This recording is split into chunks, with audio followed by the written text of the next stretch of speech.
ওনার বাবা বিচার চেয়েছেন।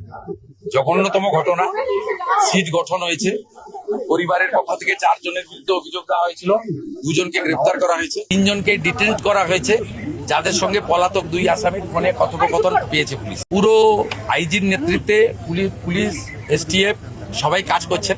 ওনার পরিবার যা যা চেয়েছেন সরকারের কাছে সেই কাজ সরকার করছে। আমি আশা করি এই তদন্তের মাঝপথে আমার না বলাই ভালো, কিন্তু এটুকু আমি বলে দিচ্ছি, পরিবার যেভাবে জাস্টিস চেয়েছেন, পরিবার সরকার এবং পুলিশের কাছ থেকে যে সহযোগিতা চেয়েছেন সেটা তারা পাবেন।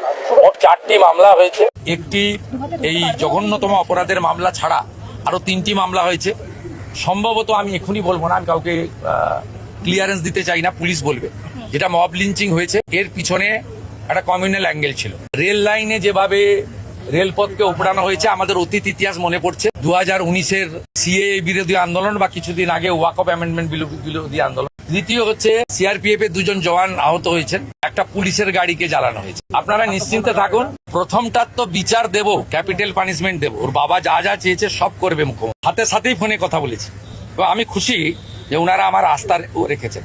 বাকি 3টে বিষয় যারা যুক্ত, যারা অতৃপ্ত আত্মা, ভোটে হেরে যারা ঘরে ঢুকে গেছিলেন, এখনো ঢুকে আছেন, এই তিনজন মিলে এই যে 3টে কাণ্ড করেছে না, এদেরকেও কিন্তু ভুগতে হবে।